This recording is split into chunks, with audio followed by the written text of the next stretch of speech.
When we have an obligation to the people we serve, our members, to continue to learn and grow. Because if we're not continuing to learn and grow, then how in the world are we going to tell them that, hey, you need to keep learning and growing? I think that oftentimes people hear one side of the story, but they always that is the only side of the story that they hear. However, there is another layer, another level to wealth every single time that you look further into it. And I think it's funny, my friend Bobby Samuelson says, the more you learn and understand about life insurance, the more you'd like to buy more of it. From Fortune magazine in 1993, if we understand what's really happening, then we'll know what to do. That is relevant in anything in life that we talk about. Because the more clear we are on what's going on, the more clear it is on what we need to do next.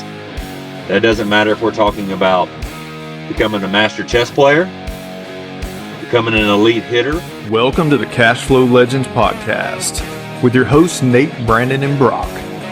Remember, our insights are not direct financial advice, so consult with your financial team before making any decisions based on the topics discussed in this show. Welcome back to Cashflow Legendz. We are excited to be here. Nate, Brock, and I are looking forward to a great conversation about one of the most important things that Nelson Nash talked about in Becoming Your Own Banker, we believe, or I believe, we'll see what these guys think, called the arrival syndrome. But just so we're clear, I haven't gotten kicked out of my house. My wife still loves me. I am in my vehicle today because we are in New Mexico, and I'm an hour earlier than these guys. And my crew, my parents, and my little boys are all still sleeping.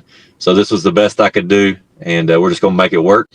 So, Nate, when we first began our journey in 2017, reading Become Your Own Banker, going to 2018, starting our business around wanting to teach people the concept, I remember hearing the arrival syndrome, and it hit me like a left-right uppercut on how relevant it has been in my life during times where I thought I had things figured out. What the reality was, I was actually pretty full of myself and had a long ways to go as far as what I really knew. So what jumped out to you when you read about arrival syndrome the first time?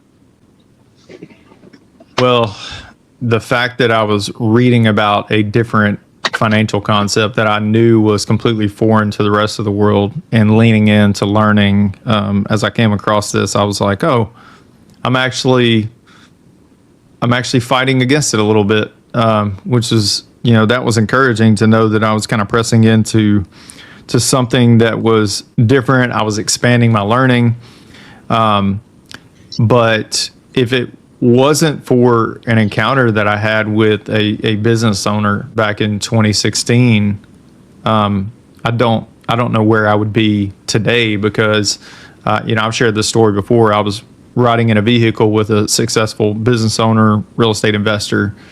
Dave Ramsey comes on the radio and I go, oh, you listen to Dave Ramsey too? Thinking that we were going to have a lot to talk about. And he goes, oh yeah, he said, it's more for entertainment than anything else. He said, he didn't have everything figured out. I don't agree with his position on debt. And that sent me on a journey first to Rich Dad, Poor Dad and learning that there was actually good debt and bad debt. Not all debt was bad, which was really interesting. And it really set the stage for coming across Becoming Your Own Banker and really being receptive to that message. Brock, when you think about arrival syndrome, I mean, there's so many places I know that we could take it in sports and other things, but what do you see the most, or what have you even experienced in your own life where arrival syndrome got you, that jumps out to you? Where has it gotten me? Kicking the nuts. That's what happens when you have arrival syndrome. Yep. I've seen that plenty of times. But you see it all over the place, sports, and I think one of the easiest ones that you could look at are like with fighters, Conor McGregor, Mike Tyson. You see these guys who have arrival syndrome and think that they're the top dog and they're always just going to be the best that there ever was, and then their headspace changes, and then they go into one fight and they can't recover after that. When I love it when, so it probably happens more to me than most, or to you guys, where I will speak to somebody and I will sense the arrival syndrome in the person that I'm speaking to. A lot of times because of the fact that the person across the table sometimes thinks that they are smarter, wealthier, and older than me, so they've got it figured out more than I do. And maybe they do. I don't care.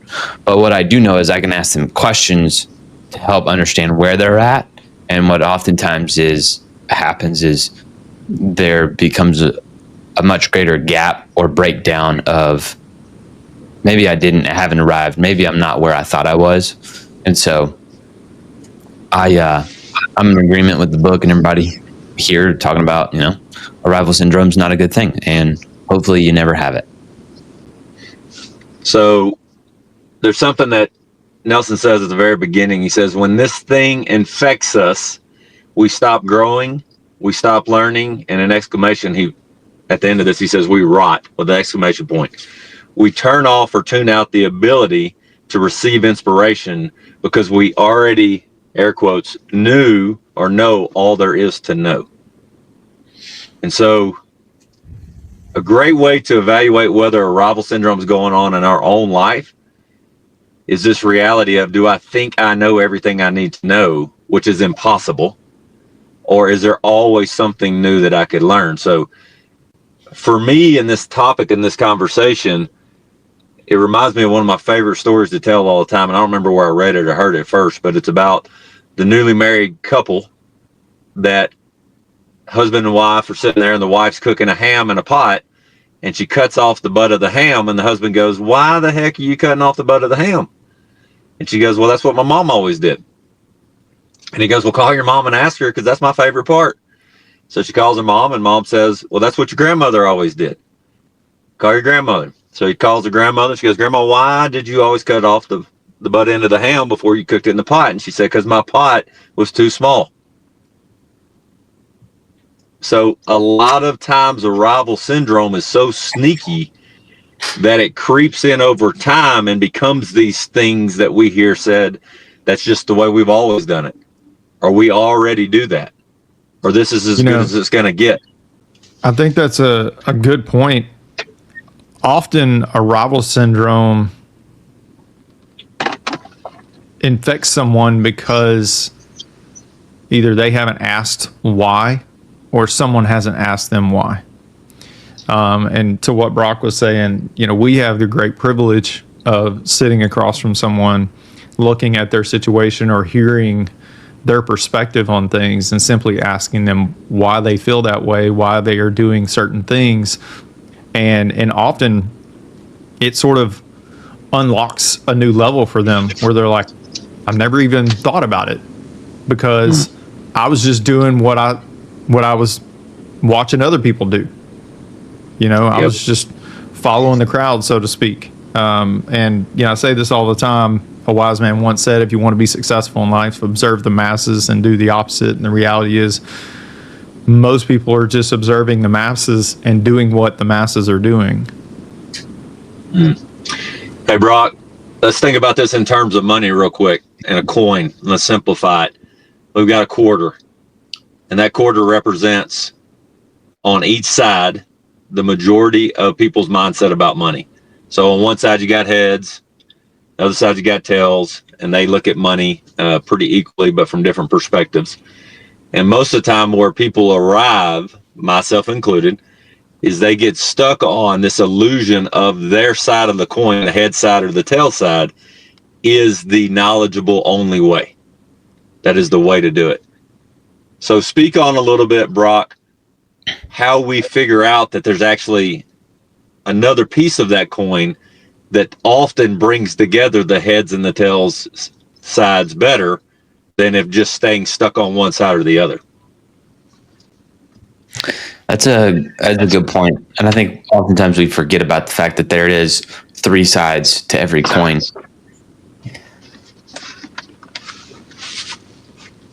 I think that oftentimes people hear one side of the story, but they always like that is the only side of the story that they hear.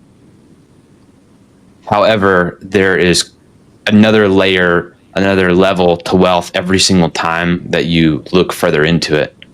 And I think it's funny. My friend Bobby Samuelson says, the more you learn and understand about life insurance, the more you would like to buy more of it. And I think it's kind of across the board of most finances. The more you learn, the more you understand, the more you want to do. And there's always a next level to what you can learn in finances. It doesn't just stop at, hey, put your money in a retirement account and save your money in a savings account and buy a house and retire. Like, there is so much more to what's being told. It's just sometimes what people hear is just the same message over and over again. So they think that that's it, and then they're done. But there's always more to it.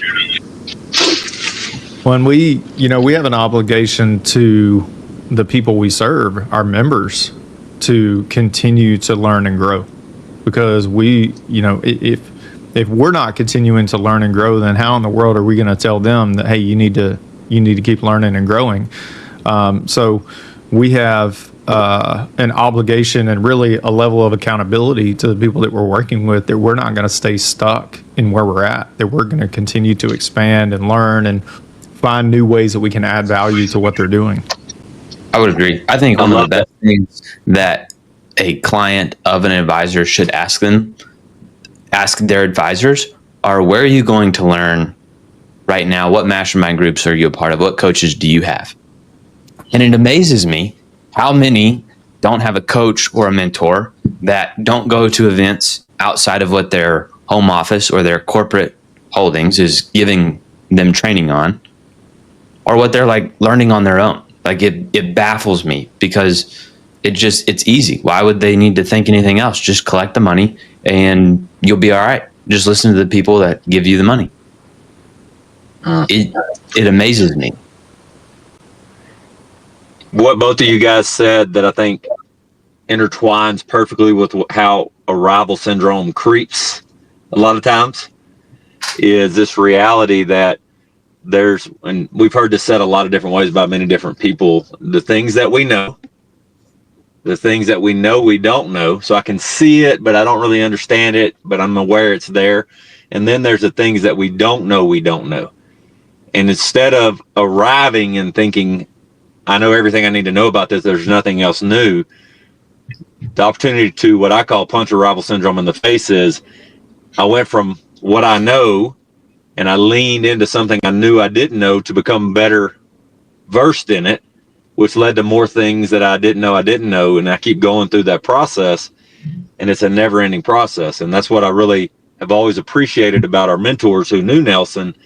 They said he was always learning and reading and growing and applying how all of these things foundationally fit to, in my humble opinion, from where I'm at right now, the edge of the coin makes wherever you stand strongly on the head side or the tail side more efficient, more protected, more certain. And that edge of the coin often for me is how do we do and utilize whole life insurance and do other things, finance things or pay cash, do real estate or lend money.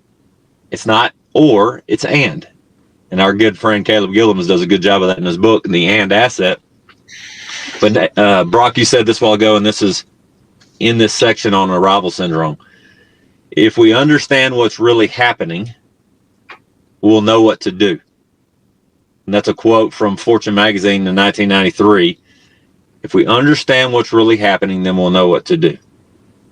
That is relevant in anything in life that we talk about. Because the more clear we are on what's going on, the more clear it is on what we need to do next.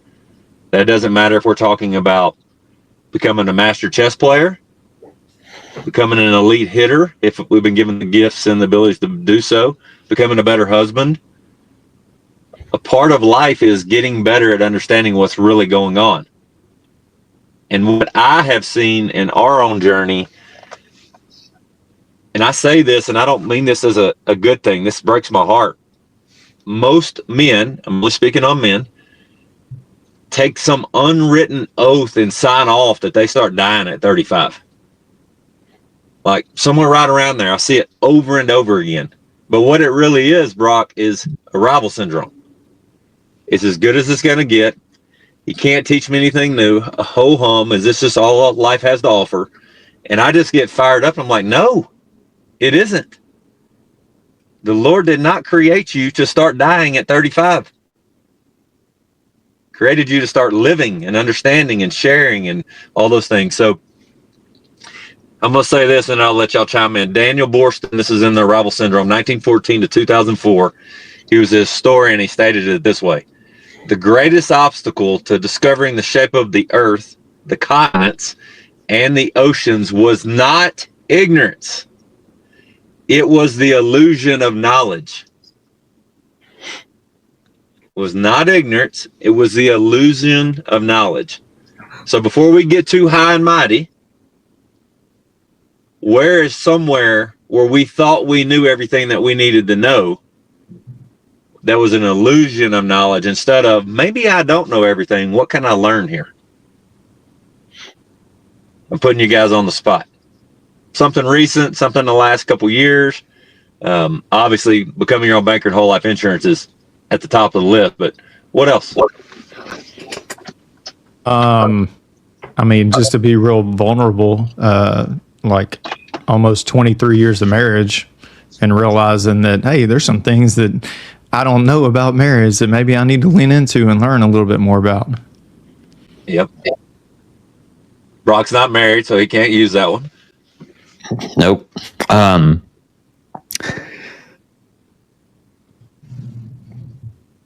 I would say being someone in finance and just being around it my whole life, I figured, hey, I'm good. I got this. And my cash flow, I'm looking at it. I know what's going on.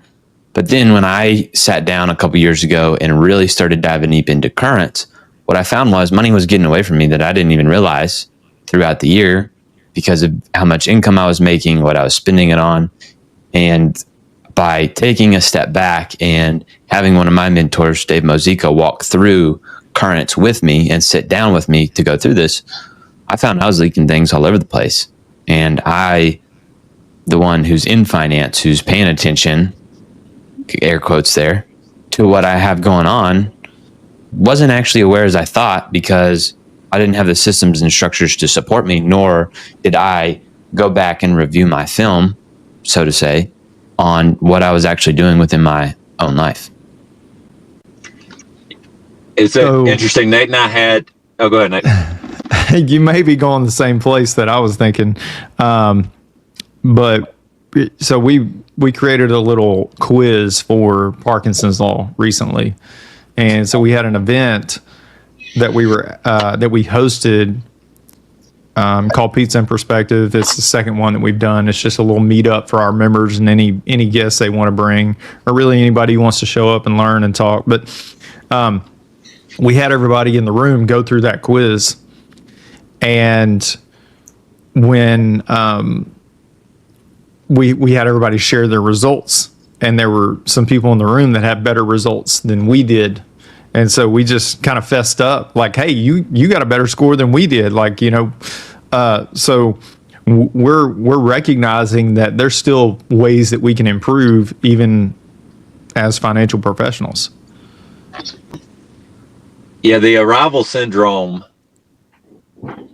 is real. And I say every morning when you wake up, it's coming for you. And you either choose to get up and fight back against it by the consistency or the habits or the approaches you take in your day. One of the biggest blessings that Brock's dad has been for us and the coaching is when you put money where your mouth is for where you want to grow, it's not surprising that you often grow faster, or said another way, you get more knowledge to apply quicker from someone who's lived longer and experienced more. But that's really the example of fighting arrival syndrome. And here's another good example. If you ever catch yourself listening saying, I know everything I need to know about this subject, then you're probably suffering from arrival syndrome, because we could never fully ever understand everything in any topic. And that's not a bad thing, that's a good thing. So if we reframe it and we start writing down, where's arrival syndrome whooping my rear end or kicking me in the tail, it could be in our faith, our family, our fitness, our finances. But a lot of times where we stop is we beat ourselves up and we say, well, I should be doing better in this. I was reminded last week, should is a dangerous word that keeps us in a failure mindset, because it really gives us no way to find out what I'm going to do next to be successful. We already feel like we're defeated. The reality is I have the opportunity to fight back, and I've been given a brain by the Lord to think through this and get around other people. So Brock, you mentioned your, going to Dave Mozika and, being vulnerable enough to go, I know to the world outside looking in, I should appear to have all this figured out. You may not have thought this as you were doing it, but this is what I see on the outside looking in. But I need help. I need help thinking through this. And it's oftentimes amazing to me how often we will sit there and try to figure it out on our own when we have a who in our life who can ask us 3 questions and talk to us in 5 minutes and help us get our path set straight for the next 10 years, that we've been just killing ourselves trying to figure out on our own because we can't overcome what we think we know. That's just not so. Yep. So one of the cool things in arrival syndrome that Nelson talks about is this guy named Ed Deming. And I'll give you the short highlighted version. Get the book, read the book. Definitely dive into it yourself. He basically says the guy who taught the Japanese culture how to be efficient in business is this guy. He's from America. He wanted to teach Americans, but guess what? Every time he went to teach Americans, they, on a surface level, said they already did this. And he's like, no, you don't. So he goes to Japan and begins to teach this, comes back to America years and years later as a genius. So a lot of times it takes time for things to be adopted. And I'm reminded of what Ryan Griggs said, our good buddy in the Becoming Your Own Banker world who knew Nelson personally.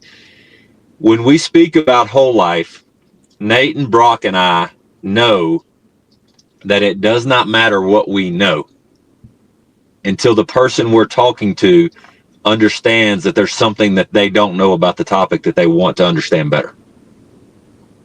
Because none of us woke up one morning and go, I'd love to go into a profession where everybody thinks we're scam artists and snake oil salesmen.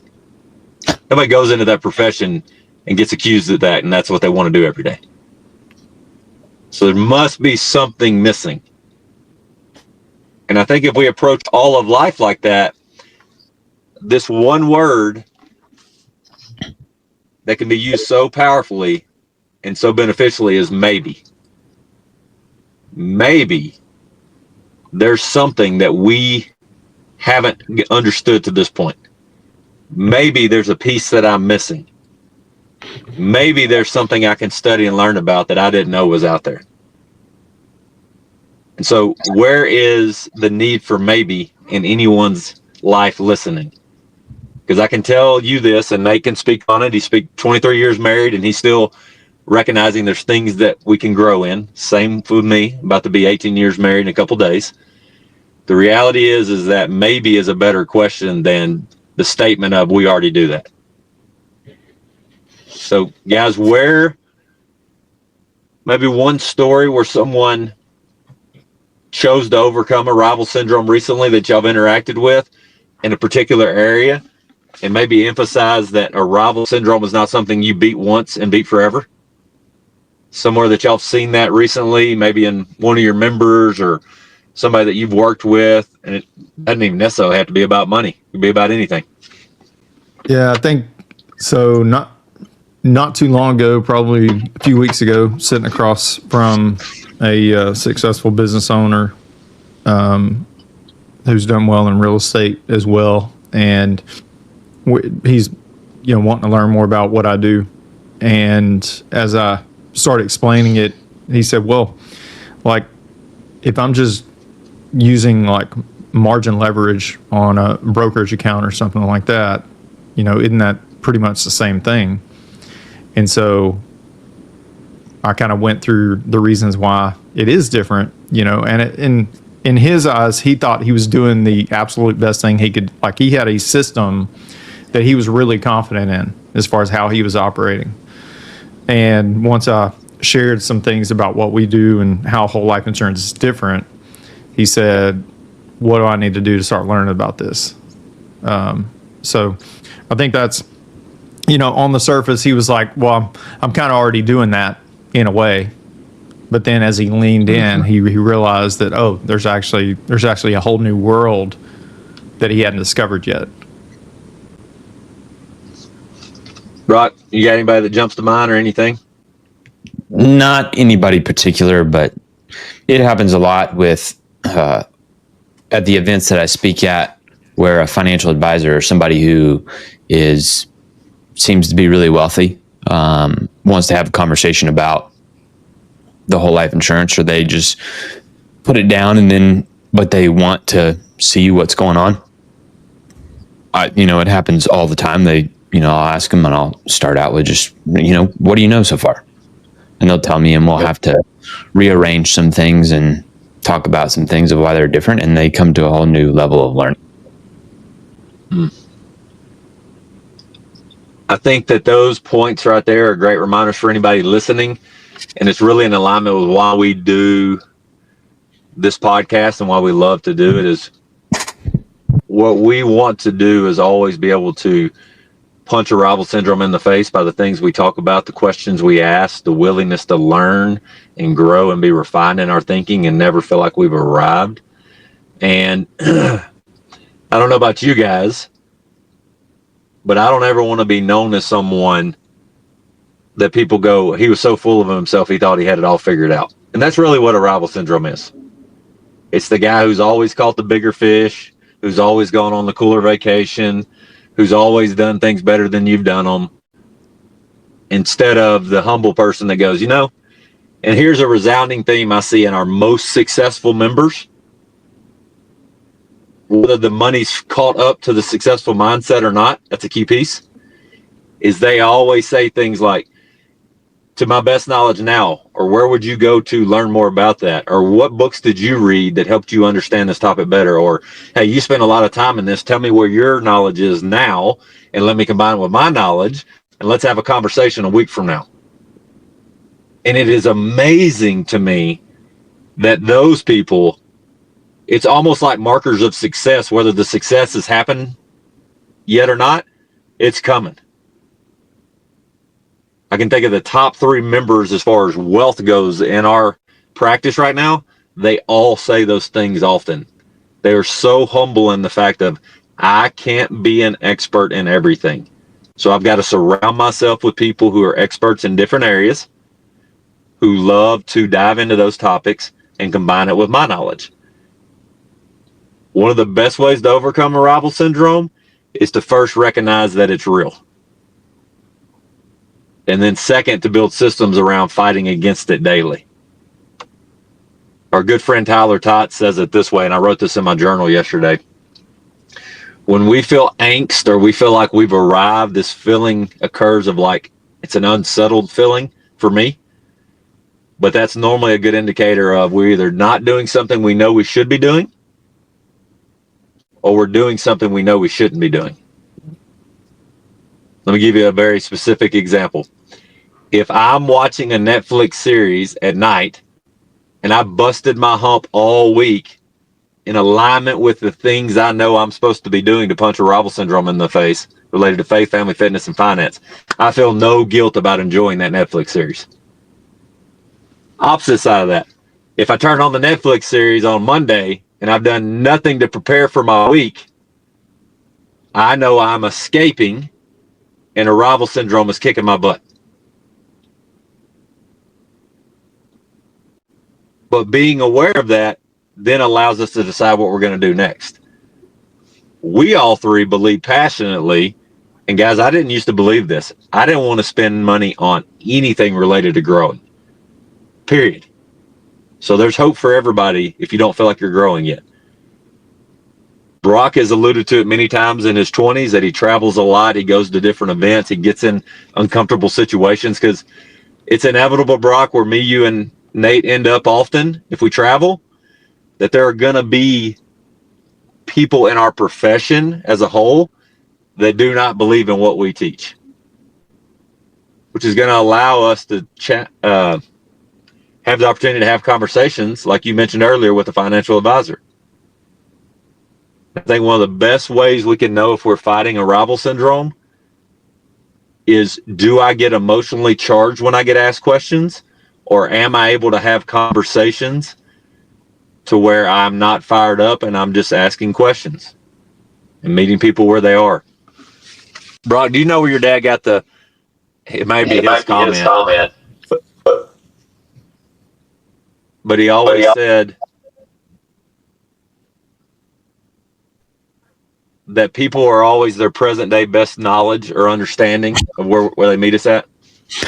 I think he made that up in a sense of how we walk through the model, but we are who we are because of the limitations of what we know, and their present day thinking.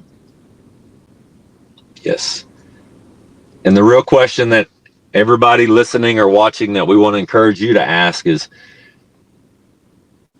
your present day thinking, does it have you exactly where you know you want to be? Do you know where you want to be and why? And if it does, then we're happy for you. What we found is the more you're willing to ask questions about what you don't know and understand, the more willing you are to grow and fight back against arrival syndrome. No matter if you do something new or not, you have a better understanding of that thing that helps you decide what the next step is. And so where we like to meet people is exactly where they're at. Hey, like Brock said earlier, what's your current level of understanding here? How do you view this? And Brock, that question alone in any topic can really open up our eyes to where that person's coming from. The number of times I've asked something like that about whole life and I hear, well, my so-and-so said this over here about this because of this, I got all the clarity I need to start asking other questions. Because as Nelson said so well, most people's understanding of whole life insurance is based off of someone else's misunderstanding. But to overcome arrival syndrome, whether we're on one side or the other of the conversation, we have to be willing to first accept that we don't know everything. And so we hope that if you take away anything from this time today, that it's that there's always something new to learn. If you think there might be something missing or something you'd like to explore related to money and peace of mind and how dollars flow through your life or leak out of your life, we love the opportunity to visit with you about that. You can find us on cashflowlegendz.com. You can get connected with us there. Hit those likes, subscribes, all those things that the algorithm says is important. Hit us with a question, anything that you think is relevant in your walk. Challenge us. See if we're giving into arrival syndrome or if we're willing to fight back and go learn. Brock, you said it best. If somebody doesn't have coaching in their life somewhere, then that's a good indicator that we might want to raise an eyebrow. So we appreciate you joining us today. We're thankful that you all listen and take the time to share your most valuable asset, your time with us, and we'll catch you on the next one.